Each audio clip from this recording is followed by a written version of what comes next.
नमस्कार मित्रों। मैं आपका मित्र दीपक तनेजा आप सभी का स्वागत करता हूं आपके सबसे लोकप्रिय चैनल योर काल चक्र में। मित्रों, आज हम आदरणीय उत्तरा दीदी के साथ धन प्राप्ति के योगों के विषय में उनसे समझेंगे। मैं आप सभी के सहयोग से उनका स्वागत करता हूं। नमस्कार दीदी, आपका स्वागत है। नमस्कार नमस्कार दीपक जी, नए साल की शुभकामनाएं आपको। हम लोग नव वर्ष में पहली रिकॉर्डिंग कर रहे हैं ये 5 जनवरी को। जो हमारा विषय है, जैसा कि आपने देखा है, कुंडली में धन प्राप्ति के योग। प्रत्येक व्यक्ति जो है धनी बनना चाहता है, धन प्राप्त करना चाहता है और जल्दी से जल्दी उसको लालसा रहती है कि सारे सुख उपभोग कर सके और कम उम्र में या जल्दी ही वो बहुत धन कमा सके। सबकी इच्छा रहती है और अक्सर ज्योतिषियों के पास वो लोग जाकर ये भी पूछते भी, हमेशा ये मन में रहती है। तो हमारे शास्त्रों में जो है धन प्राप्ति के अनेक योग दे रखे हैं, जिसमें लक्ष्मी योग, श्री योग, कमला योग, अखंड धन योग इत्यादि इत्यादि। अब जैसे लक्ष्मी योग में ये कहा गया है कि यदि लग्नेश बलवान हो, नवम भाव का स्वामी स्वग्रही हो, तो लग्नेश धन भाव के स्वामी को देखे या धन भाव का स्वामी लग्नेश को देखे तो व्यक्ति अकूत धन संपत्ति का स्वामी बनता है। अब ये जो आज हमारी चर्चा हो रही है, ये इसी विषय में हो रही है कि प्रत्येक लग्न वालों के लिए, हम इसको चंद्रमा से नहीं देख रहे हैं, हम प्रत्येक लग्न वालों के लिए, मेष राशि लग्न से लेके मीन लग्न तक के जातकों के लिए ये देखने का प्रयास करेंगे कि उनके धन योग किस प्रकार बनते हैं लग्न के आधार पर। तो सबसे पहले इसमें हम मेष लग्न लेते हैं कि मेष लग्न में जो है कुंडली में शुक्र जो है वो धन भाव का स्वामी होता है और वो यदि लाभ भाव में चला जाए तथा धन दशम भाव या एकादश भाव के स्वामी शनि से किसी भी तरह से जुड़ जाए, संबंध बने, उसका दृष्टि संबंध हो, नक्षत्र संबंध हो या उनकी युति हो, तो उनकी दशा अंतरदशा में व्यक्ति को खूब धन लाभ होता है। चाहे वो शनि की महादशा हो, चाहे वो शुक्र की महादशा हो। मैंने ऐसे बहुत उदाहरण भी देखे हैं। उसके बाद आता है वृषभ लग्न। वृषभ लग्न में जब हम देखते हैं तो बुध जो है धन भाव का स्वामी है और उनका पंचमेश भी है और एकादश भाव के स्वामी गुरु से यदि वो किसी भी तरह के संबंध बनाता है, गुरु हालांकि अष्टमेश भी है उनके लिए, तो किसी भी तरह का संबंध गुरु से बनता है तो व्यक्ति को विरासत से भी मिल सकता है, शेयर मार्केट से भी मिल सकता है, उसकी पसंदीदा हॉबी से भी मिल सकता है, जो उसका शौक होता है, इंटरेस्ट होता है, उससे भी उसको धन लाभ हो सकता है। शेयर मार्केट, जुआ, सट्टा, लॉटरी इत्यादि से भी धन प्राप्ति होती है बुध की महादशा में या गुरु की महादशा में, यदि इन दोनों का संबंध बनता है। संबंध जैसा कि मैंने पहले भी बोला कि उनका दृष्टि संबंध हो, राशि चेंज हो, नक्षत्र परिवर्तन हो, इन सारी बातों को हमें देखना पड़ता है। या और इसके साथ यदि शनि भी मिल जाता है, क्योंकि वृषभ लग्न वालों के लिए शनि राजयोग कारक भी कहा गया है, नवमेश और दशमेश, तो यदि शनि भी मिल जाता है तो व्यक्ति कभी अपने भाग्य से, कभी अपने पिता से और कभी अपनी मेहनत से धन, अकूत धन संपत्ति कमाता है और लाभ कमाता है। यदि कोई अन्य ग्रह, इन ग्रहों के अलावा कोई अन्य ग्रह भी, यदि बुध, विशेष रूप से बुध या गुरु के नक्षत्र में होता है और उनकी दशा चलती है, तो भी व्यक्ति बहुत धनी बन जाता है। काफी अपनी इनकी दशाएं चलनी बहुत आवश्यक है, तभी व्यक्ति उसमें धन कमाता है। अब आता है मिथुन लग्न। मिथुन लग्न वालों के जातकों के लिए चंद्रमा जो है वो धन भाव का स्वामी माना गया है। यदि वो एकादश भाव में जाए या फिर एकादश भाव का स्वामी धन भाव में जाए, जो कि मंगल है, मेष राशि वहां पर आती है, और इनकी दशा भी चले, मंगल की या चंद्रमा की, तो व्यक्ति जो है बहुत धन संपत्ति इनकी दशाओं में कमा लेता है। लेकिन ये दशाएं जो हैं अपने सही समय पर आनी चाहिए। मतलब जब उसका धन कमाने का टाइम होता है तब ये दशाएं आती हैं तो उसको ज्यादा लाभ होता है। बचपन में या वृद्धावस्था में कमाया हुआ धन जो है बहुत अधिक, एक तो उचित भी नहीं रहता है और लाभ भी नहीं देता, व्यक्ति उपभोग भी नहीं कर पाता है उसका। इसके अलावा गुरु जो है, जो कि अगर द्वितीय भाव में जाए और अपने ही नक्षत्र में हो, तो भी व्यक्ति जो है काफी गुरु की महादशा में धन कमाता है, क्योंकि गुरु जो है मतलब सप्तमेश और दशमेश होता है। सप्तमेश और दशमेश होकर वो व्यापार में, किसी भी तरह के व्यापार में लिप्त होकर बहुत धन संपत्ति कमाता है। अब आती है कर्क लग्न।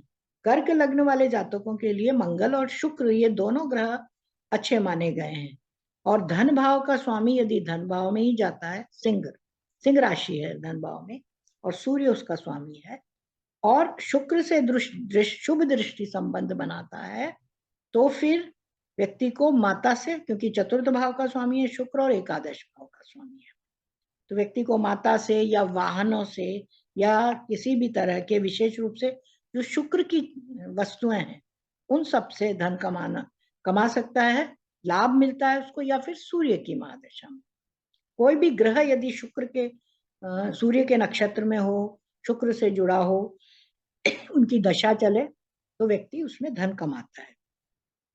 या फिर सूर्य और मंगल किसी प्रकार से जुड़ जाते हैं, सूर्य के नक्षत्र में हो या मंगल सूर्य के नक्षत्र में हो या सूर्य मंगल के नक्षत्र में हो, तो फिर व्यक्ति जो है खेल कूद से, क्योंकि वो पंचमेश और दशमेश है मंगल इनके लिए, तो व्यक्ति खेल कूद से, अपनी अभिरुचियों से, जैसा हमने पहले बताया, उनके उसके जो इंटरेस्ट होते हैं उनसे, और पुलिस या सेना में जाकर, या फिर सूर्य यदि गुरु से शुभ दृष्टि संबंध बनाता है, तो व्यक्ति किस्मत का धनी होता है, क्योंकि पिता से उसे मिल सकता है, क्योंकि भाग्येश है ये जो है गुरु हमारा, और या फिर अध्यापन से, उच्च कोटि के अध्यापन से, सरकारी अफसर बनकर या व्यवस्थापन का कार्य करके लाभ कमा लेता है, अच्छा पैसा बना लेता है।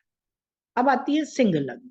सिंह लग्न वाले जातकों के लिए कुंडली में बुध जो है वो धनेश और लाभेश दोनों भाव का स्वामी है, और बुध जिस भी ग्रह के साथ युति करे वो उस ग्रह की दशा में, अंतरदशा में, और विशेष रूप से बुध की महादशा यदि उसकी आती है उचित समय पर, युवावस्था में, तो वो बहुत लाभ कमाता है। इनके लिए भी सिंह लग्न वालों के लिए भी मंगल और शुक्र दोनों लाभदायक ग्रह कहे गए हैं, क्योंकि ये जो है, ये यदि बुध के नक्षत्र में होते हैं तो अकूत धन संपत्ति देते हैं, और यदि बुध के नक्षत्र में होते हैं तो ये पत्रकारिता, मास मीडिया, कम्युनिकेशन एजेंसी लेकर, किसी भी तरह की वाहन की एजेंसी लेकर भी धन कमाते हैं, या सजावट का सामान, सजावट के सामान से, डेकोरेशन, या जो आजकल करते हैं कॉन्ट्रैक्ट्स ले लेते हैं मैरिज के, और ये सब किसी भी तरह के फंक्शंस के, पार्टियों के, उन सब से ये धन कमाते हैं। अब आती है कन्या लग्न। कन्या लग्न के लिए धन भाव का स्वामी चूंकि शुक्र है और नवे भाव का स्वामी भी शुक्र है, तो शुक्र जो यदि बुध के साथ युति करता है, बुध इनका जो है लग्नेश और दशमेश है, तो यदि इनके साथ, तो व्यवसाय से व्यक्ति खूब धन कमाता है, क्योंकि बुध उसमें शामिल है। और अन्य ग्रहों के साथ का संबंध, इन्हीं ग्रहों का संबंध यदि एकादश भाव से भी हो जाता है और चंद्रमा से भी बन जाता है, क्योंकि चंद्रमा एकादश भाव का स्वामी है, तो सोने पे सुहागा है। इनकी दशा अंतरदशा में व्यक्ति खूब कमाता है और वित्तीय स्थिति भी उसकी बहुत अच्छी हो जाती है। अब आती है तुला लग्न। तुला लग्न वाले जातकों के लिए मंगल धन भाव का स्वामी है, जो कि सप्तम भाव का स्वामी भी है। यदि वो लाभ भाव में चला जाए तो उसको बहुत लाभ होता है, और सूर्य धन भाव में आ जाए, सूर्य जो एकादश भाव का स्वामी है वो यदि धन भाव में आए, तो व्यक्ति इन दोनों ग्रहों की दशा अंतरदशा में भी बहुत कमाता है। एक बात और अब यहाँ ध्यान देने की रहती है कि दशाएं ही, मैंने जैसे आपको पहले भी कहा कि दशाएं सही आयु में आनी चाहिए, तभी उनका पूरा पूरा लाभ मिलता है। और कोई भी ग्रह यदि मंगल और सूर्य के साथ हो तुला लग्न वालों के लिए, या इनके नक्षत्र में हो, या इनसे दृष्टि संबंध बनाए, या एक दूसरे की राशियों में हो, तो इनकी अपनी दशा अंतरदशा में खूब लाभ देता है। वृश्चिक लग्न। वृश्चिक लग्न वाले जातकों के लिए गुरु पंचमेश और धनेश दोनों होता है, यदि गुरु का संबंध एकादश भाव से हो जाए किसी भी तरह से, और अपने नक्षत्र या वो बुध के ही नक्षत्र में हो, क्योंकि बुध लाभ भाव का स्वामी है, बिल्कुल वृश्चिक लग्न से उल्टा है ये, है ना। वहां पर भी बुध और गुरु का संबंध हुआ, यहाँ पर भी बुध और गुरु का संबंध। तो व्यक्ति इनकी दशा में, इन ग्रहों की दशा में खूब धन कमाता है। बुध जो है वो अष्टम भाव का स्वामी भी है, तो कभी कभी व्यक्ति को विरासत से भी धन प्राप्ति की आशा रहती है और बिना मेहनत की कमाई उसे मिलती है।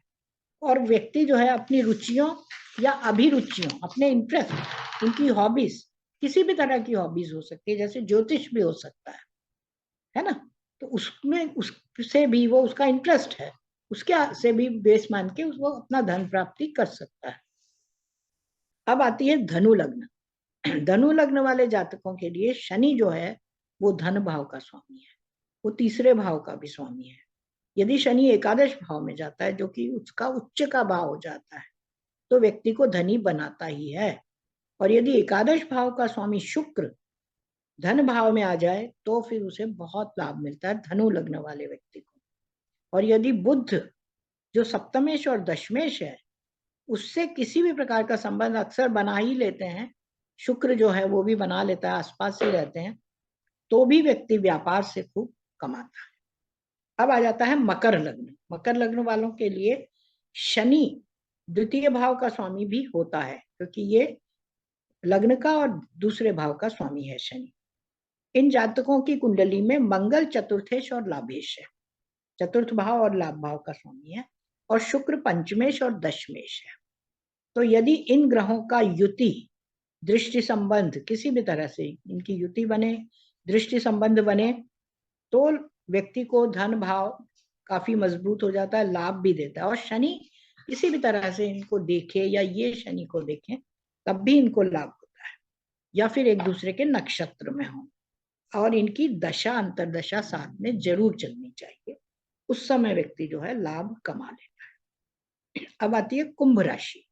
कुंभ राशि जो है, कुंभ लग्न वालों के लिए गुरु धन भाव और लाभ भाव का स्वामी है, जैसे सिंह लग्न वालों के लिए बुध है धन भाव और लाभ भाव का स्वामी। ये कहीं भी स्थित हो ग्रह, जिस भी नक्षत्र में हो, अपनी दशा अंतरदशा में धन लाभ अवश्य देंगे। मंगल इनके लिए तृतीयेश और दशमेश है, तो यदि मंगल इनके साथ संबंध बनाता है या ये मंगल से संबंध बनाते हैं, तो व्यक्ति अपनी मेहनत से, अपने व्यवसाय से, कार्य से उन्नति करता है और धन लाभ कमाता है, और अपनी दशा अंतरदशा में अवश्य कमाता है। और जिस ग्रह जिस नक्षत्र में हो, उसका स्वामी भी धन लाभ से या लाभ भाव से जुड़ना चाहिए, क्योंकि ये दोनों ही ग्रह भाव ऐसे हैं जो हमें धन लाभ देते हैं या लाभ देते हैं, किसी भी तरह का लाभ। इसके अलावा छठे भाव का स्वामी, छठे भाव में जो कर्क राशि है, उसमें यदि गुरु उच्च का हो जाता है किसी भी तरह से, वहां पर गोचर कर रहा है या जन्म कुंडली में ही स्थित है और अपने नक्षत्र में ही हो, गुरु का नक्षत्र 3 डिग्री 20 मिनट तक रहता है, तो उसको बहुत लाभ देता है। धन भाव का स्वामी छठे में देता है, उसको प्राप्ति कराता है। और यदि अष्टम भाव में गुरु होता है किसी भी तरह से या जन्म कुंडली में, तो फिर बिना मेहनत का धन लाभ देता है व्यक्ति को, सेकेंड हाउस का लॉर्ड और लाभ भाव का। अंत में आती है मीन लग्न। मीन लग्न वाले जातकों के लिए मंगल धनेश और भाग्येश, जैसे वृषभ लग्न वालों, ये कन्या लग्न वालों के लिए शुक्र धनेश और भाग्येश है। तो यदि मंगल एकादश भाव में उच्च का हो जाता है, तो ये तो बहुत अच्छा कॉम्बिनेशन बन जाता है, और उसको भाग्य का भी धनी बनाता है, और किस्मत से या पिता से उसको बहुत धन लाभ मिलता है। मीन लग्न वालों के लिए गुरु लग्नेश और दशमेश भी है, ये भी हमें ध्यान रखना चाहिए। और पंचम भाव में गुरु उच्च का हो जाता है, लग्न नवम और दशम एकादश भाव को देखकर वो कार्य क्षेत्र में भाग्य से और पूर्व पुण्य से लाभ देता है, धन प्रदान करता है। पंचम भाव में इसकी स्थिति बहुत बढ़िया मानी गई, क्योंकि उसकी दृष्टियां भी बहुत अच्छी रहती हैं। हमें इनकी ग्रहों की दृष्टियों को नहीं भूलना चाहिए कभी भी। उच्च पद से भी प्राप्त करता है धन लाभ, किसी भी तरह से सम्मान भी पाता है। इसके अतिरिक्त गुरु की विशेष रूप से, जो गुरु की महादशा में लंबा पाएगा धन लाभ, और अंतरदशा में जब जितने दिनों का उसका अंतर चलेगा, वर्ष का या मास का, उसमें उसको लाभ प्राप्ति होगी। इस प्रकार हम कह सकते हैं कि 12 के 12 लग्न व्यक्ति को, लग्न वाले व्यक्तियों को धन लाभ हो सकता है, विशेष रूप से उनके ग्रह गोचर इस प्रकार के हों जो धन भाव और लाभ भाव से जुड़े हों।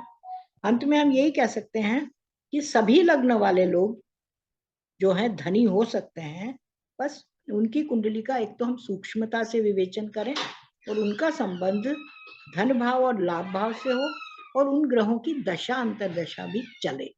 बहुत बढ़िया दीदी, आपने आप आज सभी को एक मौका दिया है कि वो अपनी अपनी कुंडली पर देख सकें कि क्या उनको बिल्कुल बिल्कुल। धन लाभ के योग उनके जीवन में है या नहीं है। तो वो अच्छे से सभी को देखना चाहिए। और जो लोग विद्यार्थी वर्ग हैं, उनको उनके पास क्लाइंट्स आएंगे या उनका जो आगे का एक वो रहता है कि वो आगे वो लोगों की हेल्प कर सकें, तो उसमें भी वो लाभदायक रहेगा कि वो देख सकते हैं कि किसी को क्या जानकारी देकर सही रूप से उसका मार्गदर्शन कर सकें। एक चीज और मैं कहना चाहती हूँ, क्योंकि राहु केतु के बारे में हमेशा संशय उठ जाता है, तो राहु केतु को आप हमेशा ये देखें कि वो जो धन भाव है, लाभ भाव का स्वामी है, उसकी राशि में तो नहीं है। उसकी राशि में भी यदि है तो वो उसके एजेंट का काम करते हैं और उसको धन लाभ करवाते हैं।